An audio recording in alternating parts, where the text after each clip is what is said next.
Hey everybody, I'm Dee Lisa. I'm the Dream Doula for Women. I help you live your best life.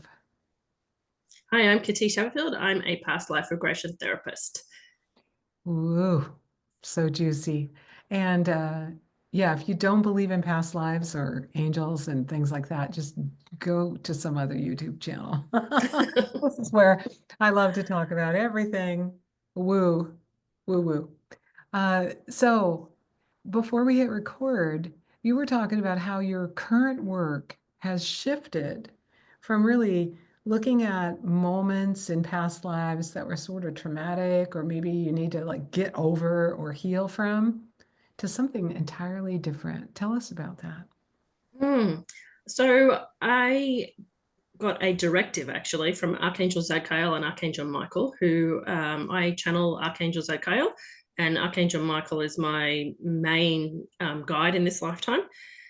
And they asked me to focus on the happiest moments of our soul as a way to help people, to help human beings cope with what is happening in the world at the moment.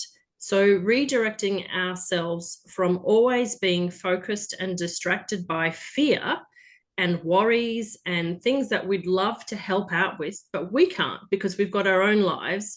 Or we help in a certain way in our own practices, like you help people very specifically, but it doesn't mean that you can run off and help in a war zone at the moment. You've got people here that you need to help with. And sometimes we have a lot of guilt about that, or I'd love to donate to this. There's this really awful thing happening, but I've got to pay for my son's year 12 graduation formal, and I can't steal his happiness to help somebody else. I've got to focus in on me. And so sometimes that can give us a lot of pit gut anxiety and worry, and we cannot sleep well at night, and we feel overwhelmed. And then there's elections and there's floods and there's always going to be disasters. The history of humankind is disasters. But the history of humans is also we've always found happiness in the everyday moment. And so what the archangels asked me to do was to help people understand that, yes, you can be compassionate to everybody on earth. You can understand and feel great empathy for what they're going through, but you also have to be compassionate to yourself and your own nervous system and what you're here to do. And they said the simplest way to do that was for me, like personally on social media, to share silly things, the things that make you laugh. So the other day, I've shared Elmo stuff and the Snuffleupagus and things from my childhood that just make me laugh. And I'm like, I'm nearly 50 years old and I still find Snuffleupagus funny. How ridiculous, but also how wonderful, There's a part of my childhood that I don't have to psychoanalyze, but it still brings me pleasure. So let me just share that. It's got nothing to do with my business, but someone will have a laugh. And people do have a laugh. And also to set up a podcast season and in my private practice as well, the opportunity to say, okay, if I could go and consult with my higher self and all of the amazing peoples and beings and energy forms that I've ever been in the history of my soul, and they could get together and have a little powwow and a meeting before and say, we want to help her right now. We want to show her the happiest moments that we consider her happiest moments of her soul. And we'll take her to places and memories that she doesn't even remember having on different planets and different dimensions and here on Earth. And we will show her what happiness, peace, and joys to him, her, they means so that they can learn more about themselves and bring and focus on doing more of that in their current lifetime. Wow. So have you done this with clients now? This Yeah. So directive? yeah, What kind it's of things do they, I imagine that what they remember or what they realize is not what they think they would realize. Like in my mm, mind, I'm thinking, oh, was I a, was I a famous musician or a famous artist? I really like music and I really like art. But you say it's really the little things. mm. So one of I can only talk about the public ones, so the podcast Okay. ones. But so, for Yeah. example, one that's coming up in that brought me great delight was we went to a moment where there was a little girl and she was on her bed and her mum had just sung her a lullaby, and she saw me come in. She's like, "Oh, where's my mummy gone?" And I said, "Oh, I don't know. Did she just walk out of the room. Did she just read you a story? And she said, yes. Ah, it's bedtime. And she said, oh, hi. Well, now that you're here, I'll tell you about what I did today. And I was like, okay. And how old are you? She's like, I think it was 5. And what did you do today? Well, I've had trouble going to sleep tonight because I went to a birthday party. And, she's like, oh, all my best friends were there. And we had cake. And I've been to 3 birthdays this week, and it's so much fun. And we play games. And then she just told me a little story about how much birthday parties brought her happiness. And then in the end, she goes, okay, I think I might go to bed now. Do you want to read me a story? And I was like, oh, no, I won't read you a story, but how about you sing yourself to sleep? And so she sang herself to sleep in the regression. And then we went off to another lifetime. But that was like a really happy memory for her. And what was really interesting was that in real life, that person was about to have their birthday the following week. And she had all of her family invite her to multiple birthday party events that they were hosting for her. And she was just so excited in real life. And it made complete sense why she was excited in the moment. The small things, being around friends and family, made her happy. So yeah, that's like a really small thing. For her, birthday celebrations, not just her birthday, but other people, bring her joy. So she should prioritize celebrating birthdays. Going to parties with her friends. Yeah, really simple. Oh, that's beautiful. And so she can bring that into her life right now and just think, you know what, if I'm feeling a little bit blue, I should go to somebody's party. Yeah, you can interpret it anyway. So another example was for her, she went to another lifetime, which was when she went to a wedding. So we went to a castle, and I was like, oh, that's impressive. And she's like, it's a royal wedding. I'm like, oh, this is impressive. But she was very clear to tell us that she wasn't from royalty, but her sister-in-law was getting married into royalty. And so it was a very posh occasion, and she wasn't used to all the finery. And she had her little kids that were running around that she had to keep prim and proper and neat in their party dresses. And she would keep looking over, and the kids were being silly, and she would have a chuckle in her aggression, and they brought her great joy. Then, she went into the wedding and she waved at her sister-in-law as she walked down the aisle and started crying because it was tears of happiness, of joy for her sister-in-law. And then they went to the wedding banquet, and she got to, like, she literally is eating in the regression, and she talks us through the meal that she's eating and how she has to try and get the kids to eat oysters and sort of things that they're not used to, and she finds it funny. And then it's time for the dancing, and she literally does the dancing in her regression, and she's having a blast. She's just so enjoying just the simple act of dancing. And then she sits down, and I looked at her and I said, I think you're a bit tired. She said, oh, that was exhausting. But I've had a great day, and I think I might go off to bed now. So I waved her goodbye, and off we went to another moment. And it's just, dancing, watching other people's moments of joy for her was important. So celebrating other people's rituals. And, sure, you have to pay to go to weddings and buy a gift or whatever, but it wasn't about that for her. It was about all the things in that room and all the people that she interacted with that brought her joy. So people bring her joy. Being And around people. through multiple different lifetimes. Wow. It really comes down to it's the simple things. I mean, there've been other ones too, which have been interesting. Like we've had a session where, with the happiness also comes difficult things, but we don't focus in on the difficult things. So for example, in one of the first episodes, we had going into a jungle. And if you think of like the story of the Mowgli, and the little jungle boy, the Rudyard Kipling story, it was kind of like that, but a bit different. So it was this lady, she was a boy in this past life who lived by herself in the jungle, and her main companion was a tiger, and they did everything together. And the tiger and her went on adventures, but she was drawn to helping all the animals. And the sad part of it was that she saw her tiger die. Some other humans had been afraid of the tiger and killed the tiger.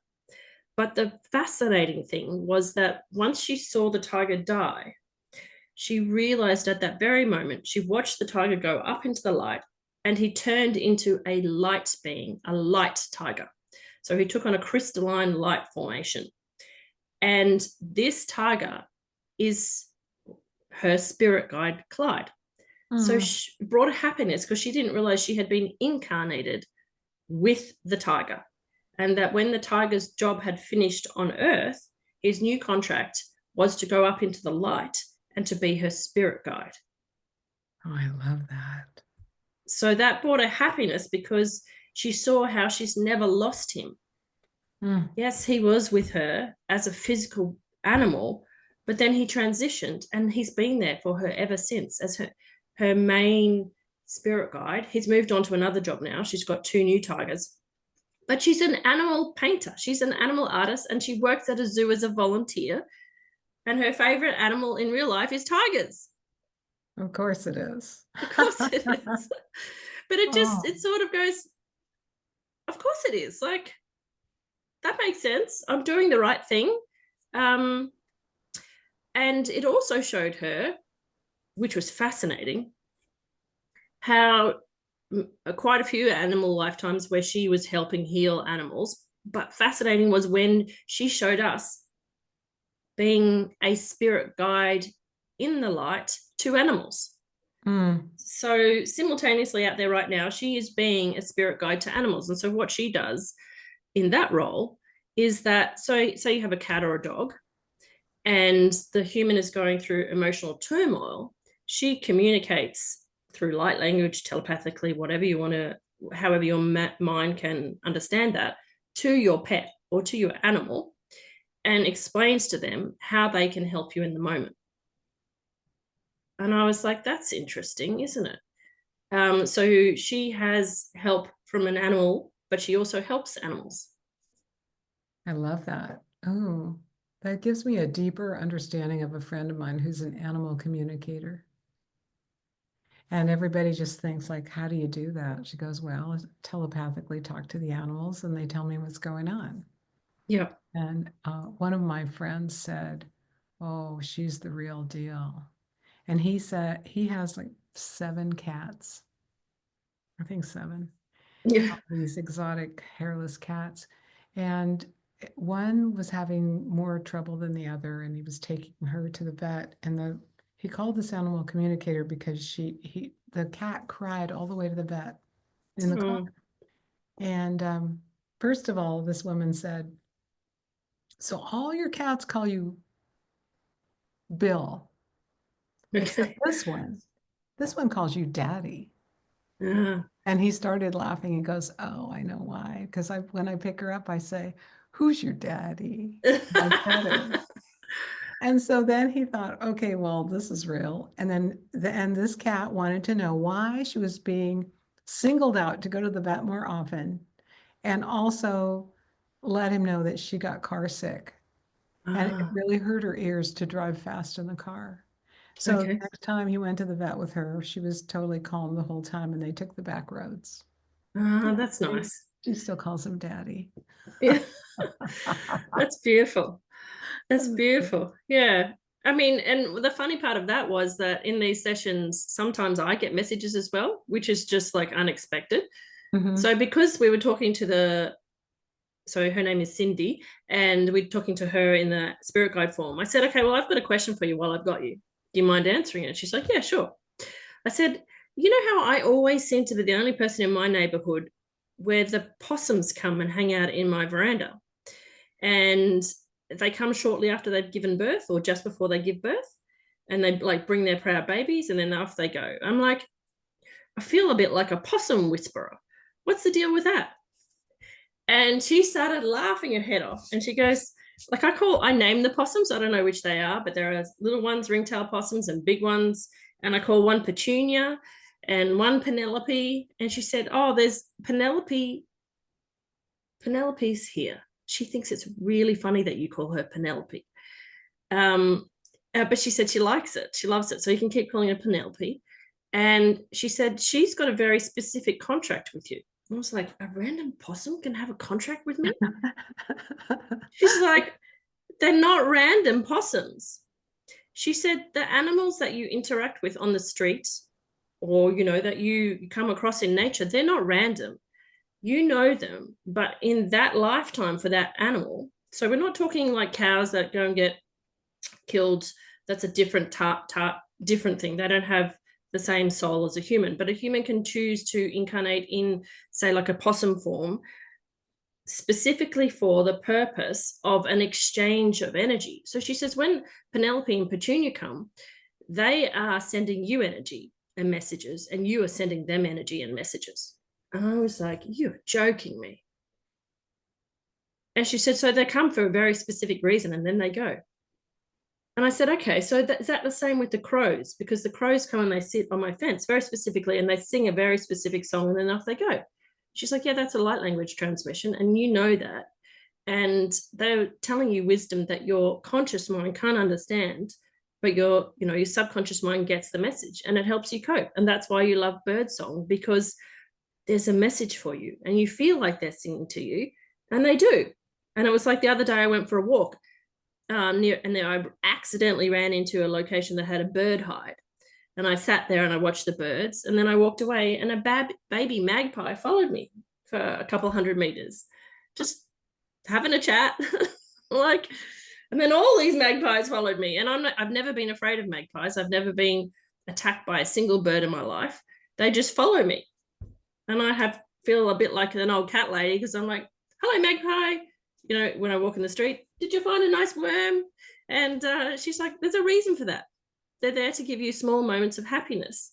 And you like birds, and they've got wisdom for you. And your greater soul has some wisdom for them to help them in their current role that they've chosen. It's an energy exchange. Enjoy it. You're not weird, just enjoy it. I love that so much. I remember saying to a friend years ago, I said, I don't know what is going on, but every dog I see on the street just looks at me and comes over. Yeah. And even the dog owners are like, oh, my dog doesn't like people. Yeah. Oh, yeah. She's like, of course they do. Like, you're raising your vibration and they can see it. I was like, oh yeah, maybe I'm just walking down the street, and to the dog, I'm like a big glowing orb of light. Uh, but yeah, dogs and young children for me, Yeah. Young children for me always, too. they're just like, yeah, I love communicating with little tiny babies because if you just feel joyful in your heart, they will smile or laugh. Yeah. I'm the Is mad lady that waves in the prams to the babies, as they go past. Hi. well, I found I don't have to wave. I just have to think joyful, happy. They get joyful, happy. Yeah. Yeah. Oh my gosh. So how has this latest uh, uh, I don't know the word for it, recommendation from your archangels, Michael and Zachiel, changed your work? Well, I still do things where people have come for problems and issues and they want to resolve something. Mhm. But I have it there because what I understand is that if somebody is drawn to these sessions, it's because they need that in their life now, and they're questioning things that make them happy, or they're questioning why they're doing something, and they don't need it in such a not strict is not the right word, but they don't need it in the form that they would have otherwise gone for. So they're not going, oh, I've got this limiting belief. I know it's there. Can you help me access and heal all the things about it? This is just a different form of attraction. It's something that your soul says you need a dose of sunshine right now. Yeah. Let me show you all the ways you have sunshine, and the people, they do write notes, because it can be quite an interesting reflection of the different sorts of areas that you do in your work and in your personal life. And it's just helped me to remind myself of life is stressful, but I can make and look for and include specifically these types of happiness in my life. on purpose. And then that's the way how I guarantee that I can ride the waves without having to say, right, today I'm going to be mindful, or today I need to do a meditation, help me cope with fear or whatever. This is oh, look, here comes a random stray cat to say hello. Oh, I feel good now. And then, you know, There's a then that, bird giving me a message. yeah, then the worry that I had, suddenly it then gives me this wave of nice feeling. And then a solution might come up to the thing that I was worrying about. Yes. So, and it's sort of like the way that they showed, because I did my own sessions as well. They haven't gone live yet, but the way that the other aspects of my shoulder showed me is they're like, there's very specific reasons. So, for example, after the recent Florida hurricanes and tornadoes, which was horrendous, exactly the same time, about a week after, there was the most beautiful auroras, both in the northern and the southern hemispheres. Now, in Australia, we got them beautiful red colors, and they came up so high. So I live in the northern states, and you usually only get them at the very tip of the southern states. They come up all the way up to where I live, and it was like, and the spirit, my other personalities from other incarnations said, auroras are angels. Oh. And so what they're saying to you is, yes, there's suffering going over there, but look here. Look here for a minute. Please enjoy the beauty, because in the auroras are light codes. And we are showing you through our specific colors and light code energy signatures exactly what you need to restore and replenish your soul right now. Because this over here is reality. It is happening. It's awful, but there's nothing you personally can do about it. Otherwise, you would be there as a first responder, or, a therapist who works there, or you'd already have a solution. But please have compassion for yourself. Look here for a moment and let us replenish you. Oh, that's so beautifully put, because I think a lot of people, we talked about this before we started recording, like a lot of people are stressed out in the world. There are a lot of turmoil, wars, terrible things happening with the weather and with the climate and with everything. You can look around, you don't have to look far to find No. something that's wrong or really broken in the world. And as your angels have shown you and your work has shown you, you look somewhere else and there's something really beautiful. And I think I think we forget as humans, because we really live in a fear-based reality so much of the time, that when we come out of fear, it seems like something's missing. Mm. It's like, wait, what's wrong? Oh, I'm not afraid this moment right now. But we can look at what's dark, and then we can look at what's light. And you don't know how hot you are till you've been really cold, or how joyful you can be until you've been really sad. And so looking at the world and being kind of freaked out about things you can't change uh, is pointless. As you said, Mm. if you were a first responder and you were going to help, great. If you're sending money to that, whatever, the Red Cross there, great. If you can't do anything about it, stop worrying about it. Yeah. And in these small moments of happiness, you might also find that fear is addictive, right? Oh, yeah. And what we want to do is we want to understand that if fear comes up, or any negative emotion, you don't suppress it. You allow it to rise, but then you look for the wisdom in that fear. And then you help yourself to make the changes you need to make in your life, so that fear doesn't keep showing up, so that you're Mm. not constantly attracted to this thing to look at. You don't make your Facebook a doom scroll of fear, which it can be. And by living this way for yourself and sharing your own small moments of happiness, like I said, if I share a thing of Elmo, I'm like, it's got nothing to do with my business, but I find it funny. But it gives other people permission to share something funny just for the sake of sharing something that is innocent and beautiful and pure. And that's why I have like lots of nature videos on my YouTube and my personal Facebook, because that's how I get respite and healing in terms of just being out in nature. I love it. And I record it. And I'm like, I don't know why I just stood there for a minute recording a bee on a wattle tree. Like, but it brings happiness to people. They comment in and they're like, oh, what's that? You know, what flower is that? And there'll be some person that I don't know that's not interested in my business, but they're like, oh, that was pretty. Thank you. I enjoyed watching that for 30 seconds. And you're like, see, I've given them a gift of peace or joy or happiness. And I was just sharing my joy. So it's about reminding people that, yes, there are people that are going to help you therapeutically and for issues that you need to work with people, but also you can give people the gift of just sharing your joy and happiness and not needing to do anything other than that, because they then receive the joy and happiness. A bit like what you're talking about with you and the babies. They receive. Oh, yeah. Tell me, so I would love to hear like a list of things that bring people joy, parties, Yeah. friends. What else? So one of the moments we looked at was a simple little boy, was his different client, who his mummy had died, and he lived a long time ago on a farm, and he was had lots of brothers and sisters, and he had to do a lot of chores, and he didn't enjoy doing the chores. He was only a little boy, about 7, and it was a hard life. It was a really hard life, but his one parent that still was alive gave him permission to go sit by the river and fish, just put his feet in.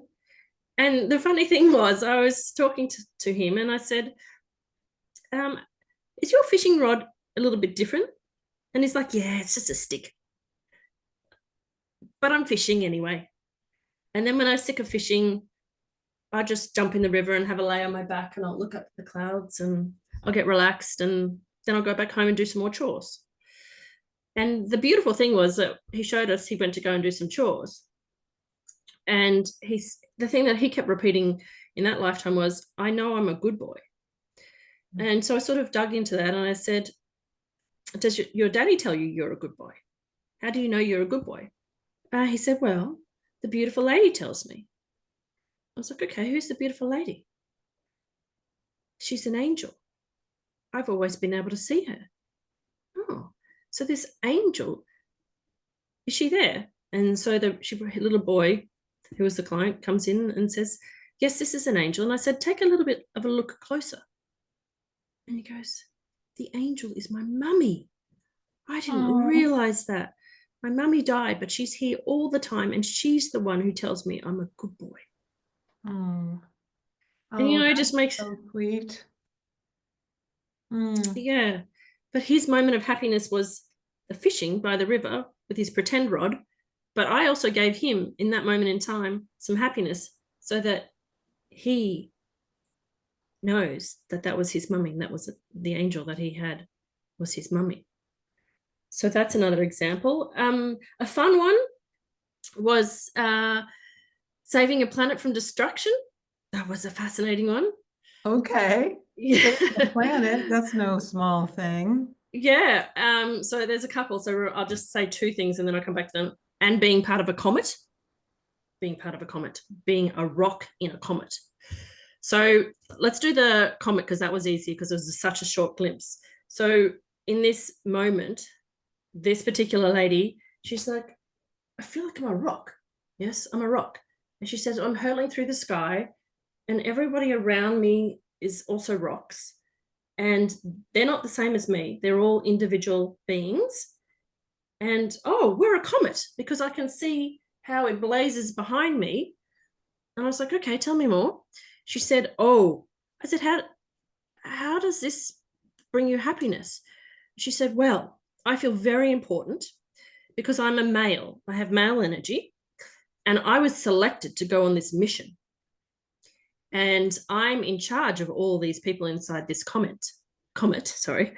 And we are all racing to get to this other location. And it's a big privilege. And I said, so are we going to see where you're going to? And she said, no, because that's not happiness. But what is happiness is being selected to be part of this important job to go to the destination. So that was fascinating insight. And it was exactly when the comet was visible.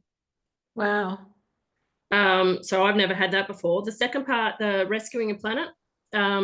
So the lady who was the animal spirit guide and had the tiger, she went to a scene whereby there was a planet, and she had been involved in a lot of my sessions on the very early season of the podcast were about showing how sentience is formed on a planet and how a planet is formed. So all these people that came on the podcast showed how we create planets, animals, rivers, everything. And then this one, she showed how she was called in because she had received a transmission from the beautiful being that was inside the planet. So if you imagine Gaia was represented as an actual woman inside the planet, and it wasn't Gaia, but had sent out a distress message to her. And she had come because the beings that were the natural inhabitants of that planet were about to do something that would cause trouble to that planet and would cause its early destruction. Now, they weren't doing it on purpose. It's just that they were learning and experimenting. And she had to come in to inform them and educate them, give them higher knowledge and wisdom so that they wouldn't accidentally destroy that planet. So that was interesting because it's like that brought her happiness because she was in charge of helping the beautiful being inside the planet, but she was also in charge of just doing a little course correction for the people, beings on that planet, so that it wasn't blow up because she was very distinct about that. It was more like they were going to release something that would cause a toxic gas or a poison that would poison the planet. So that was very reassuring because it was like a lot of people get worried about the destruction of Earth. Yes. And Earth blowing up and we need to go to another planet or something. But what some of these sessions have showed me is there are plenty of beings, light beings, whose job it is to provide people on Earth and every planet with information to help them move in the right direction to protect the planet and to do simple things that will help the beautiful being inside the planet to keep the planet. And so that was fascinating because, yeah, who would have thought that that would be a thing? One of the things that I saw when I did my sessions was because I've done a lot of ghost rescue in this lifetime, a lot of ghost rescue work. I thought, oh, this is just, it's both beautiful and wonderful, and it's helped me develop very strong mediumship skills, but it's also very taxing because it's very sorrowful, and I have to help a lot of people who are in pain and hear their stories and find out why, you know, I've had to rescue convicted murderers who are hung and all sorts of things, and understand the whole, that side of why they stayed behind as ghosts. But what I saw myself doing, so myself as a different avatar, I saw myself on like, I described it as a helicopter, but let's call it a mini spaceship. So a craft that goes from a big spaceship to a small craft that would be like a helicopter. And I was in like an astronaut's suit. And I described myself as a humanoid. So human, but on a different location. And I was going to a planet.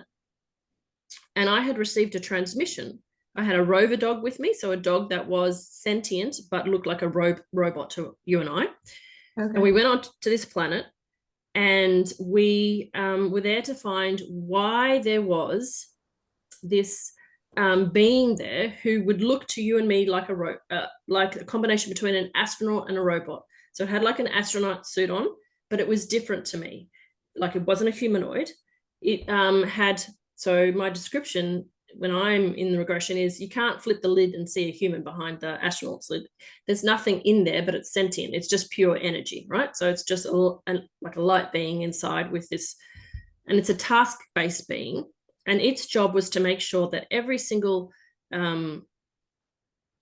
humanoid or being that was on that planet at that time got off and got onto a ship before the planet was destroyed. And the problem was that this robot man was there holding a baby. And he's like, according to my programming and my list of instructions, this is an anomaly and I don't know what to do, so I'm just going to stand here. Because what had happened was that the mother who had given birth to this baby, she hadn't given birth, that's the human term, she had ordered the baby, because on other planets they have babies in different ways, and on this planet you do, it's kind of like an adoption, you do a request and a baby is delivered. And when she received this baby, it was just as the planet was dying. Planet was dying of natural causes. It was ready to disintegrate into comets, and they showed us how the sentience works on a planet and how you get rid of safely move on all the leaves, all the grass, all the water, all the beautiful being in the planet, and how it all moves off. All the gases, everything moves off. So a planet, when it gets destroyed, isn't being destroyed. It's just that the time of all the sentience on that planet, it's finished and it gets moved off. And there's task forces who are in charge of this. And they make sure every form of consciousness is moved off that planet before we see it as it destructs. It's not destructing, but you know what I mean, before it goes according to humans. And so the lady that had ordered the baby was kind of like in denial that she needed to leave this planet. And it was her dying wish to have a baby. And it arrived and she died. Because her mind had said, it's my dying wish to have a baby. She died. And so the robot was there holding the baby. And why was I shown this? Because this particular avatar that I was in that lifetime and still are, my job is to make sure that there is nobody in a human form or, the natural beings on a planet. Nobody is left on a planet before it goes. It's my job. So it made sense to me why I look for ghosts and why I had such an intense period of looking for ghosts in this lifetime, because I was helping that avatar. And they also said to me, and the key here, we showed you this, was because there are task lifetimes that give you great joy because you are ticking things off, tick done, tick done. You find that satisfying. But also we showed you the scene with the baby because babies bring you happiness in all incarnations. So we wanted to show you that things that you thought were devastating were not actually devastating, and that there's reasons for things that involved the way that people thought, but also you then rescued the baby. I love that. So it was an interesting insight for me because, the importance of tasks and lists to me in this lifetime, I've sort of shoved away. I've sort of associated that with kind of like a negative part of my personality. I don't want to be too regimented, to this, to that. And they showed me a couple of different other moments where that brought me great joy. And so that I could give myself permission to be that organized part of myself and not think of it as, oh, I don't want to be a accountant because they're just so boring. They're just super organized and that's all they do. But they gave me permission to see the quirkiness of myself and how that brings me joy. But I also need some of the structures in my life so I can balance these things and not see my own innate personality as being negative, and that I can embrace my quirkiness because it's not quirkiness, it's who I am, and it brings me joy.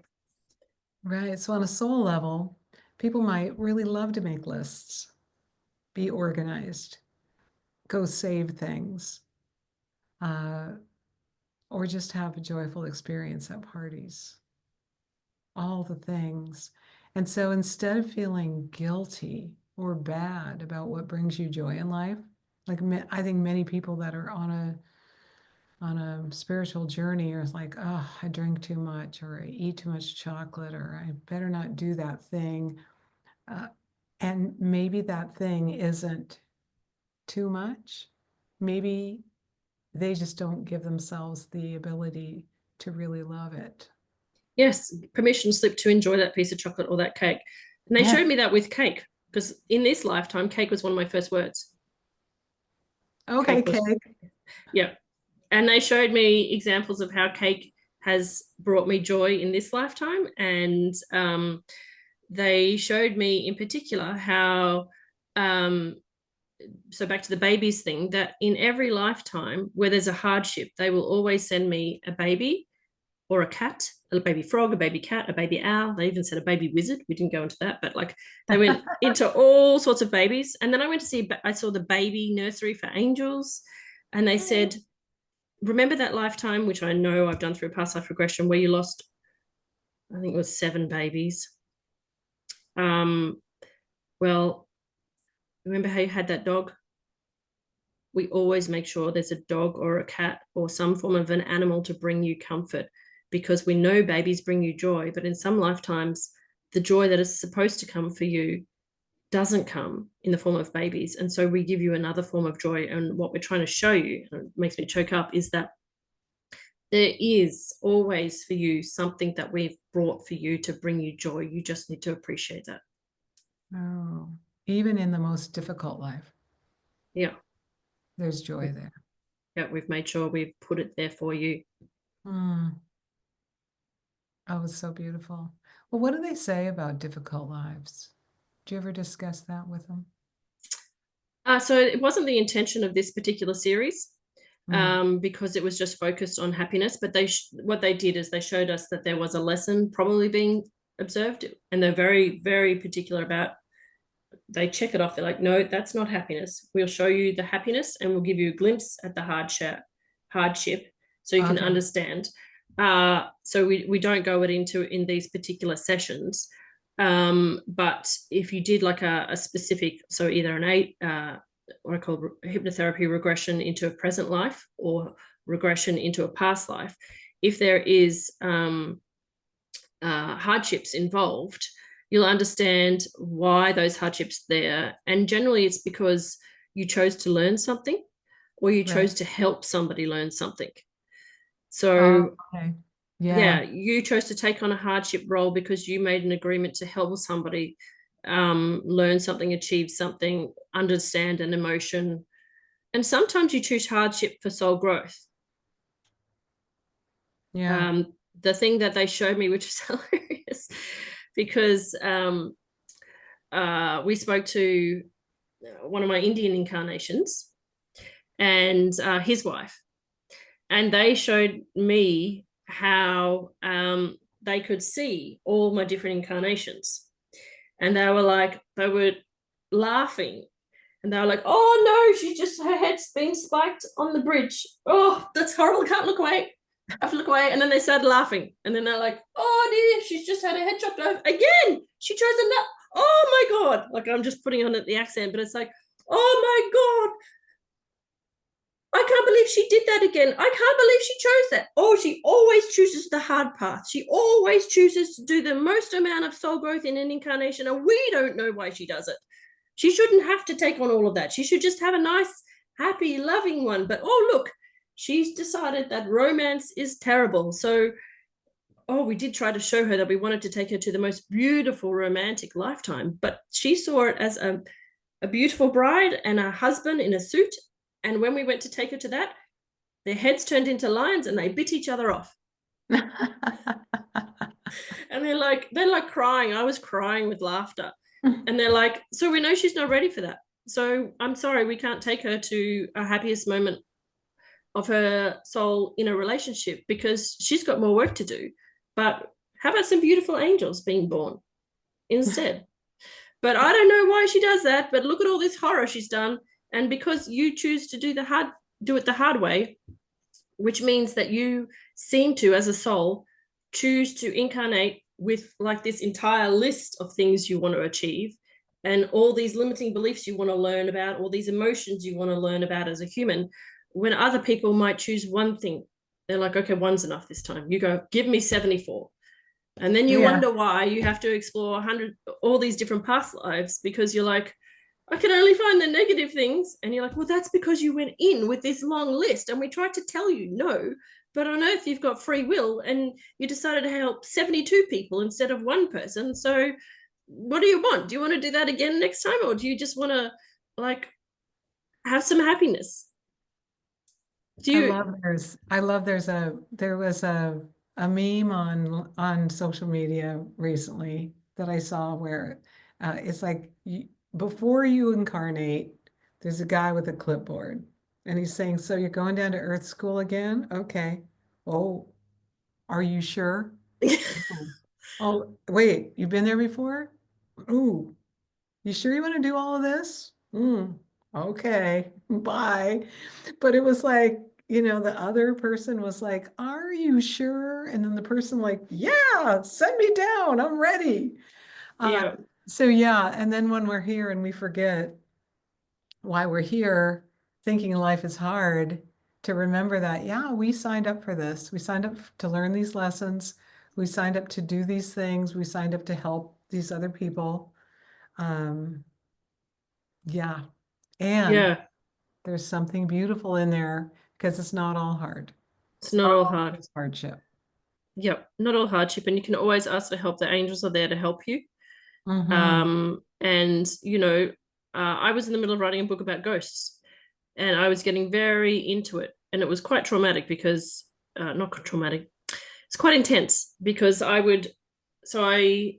rescued the souls, the ghosts that I was sent by my spirit guides to find.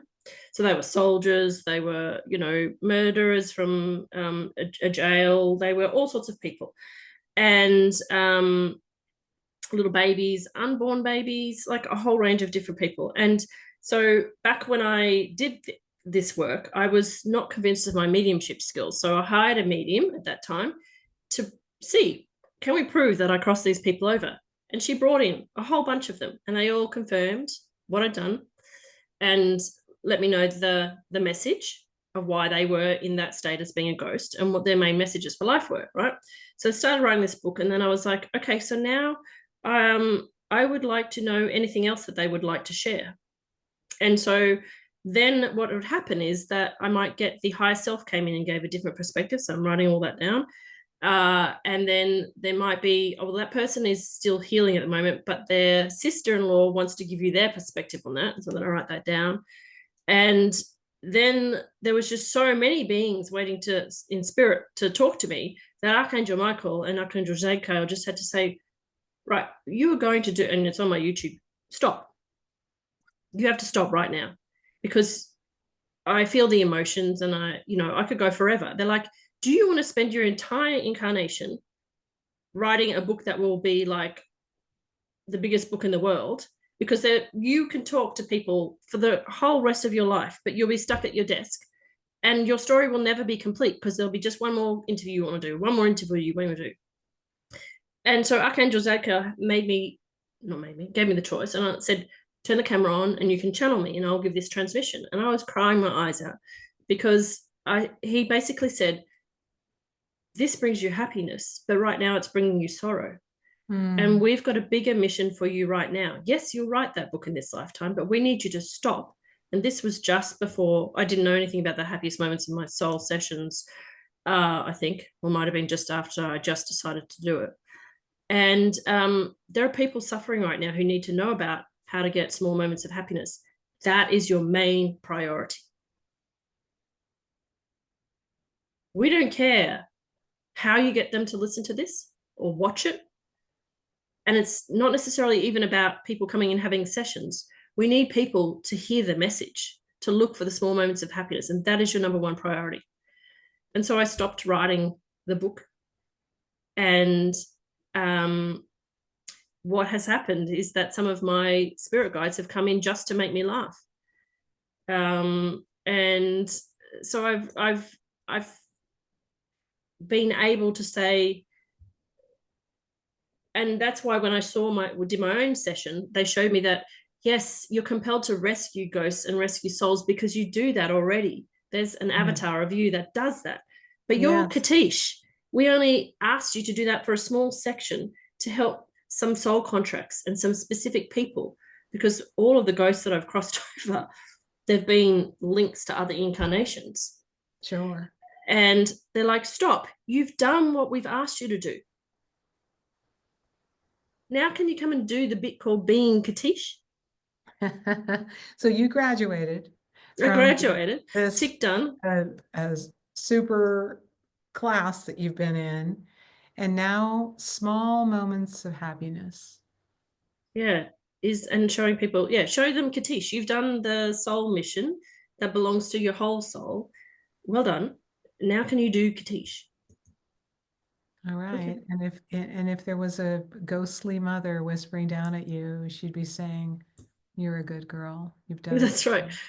Yeah, Done it." you're a good girl. Yeah. Yes. Oh, Katish, we've talked so long. Normally I stop people after 30 minutes, but this has been so interesting. Tell us how people can find you and do work with you, and what kind of work that you would love to do right now. Yeah, so I would love to honor the happiest moments of the soul, Mhm. and people can come and do it either privately, where it's just between me and them, or they can do it on the podcast. The podcast sessions are recorded. Your name is there. It's so that people can believe, if you know what I mean, and they Yes. get a subsidized price for that. But Katische.com, and if they want to watch the podcast, it's called The Infinite Life with Katische Haberfield. And you can watch the sessions on YouTube. You can listen to them on any podcast player. Or if you have Spotify and that's your preferred way, if you watch on the desktop, Spotify now allows you to watch the videos on your desktop as well. So just go and have a look and see how other people define happiness. And I find that when I watch other people's sessions, I learn a lot about myself as well. Yes, that's so beautiful because we really are all one mind. And so someone else's happiness could be ours. Exactly. Mm. Thank you, Katish. And I'll put all the ways to find you in the show notes so people can find you. Thank you. Thanks so much for having me. Yes, so great. Thanks for being here.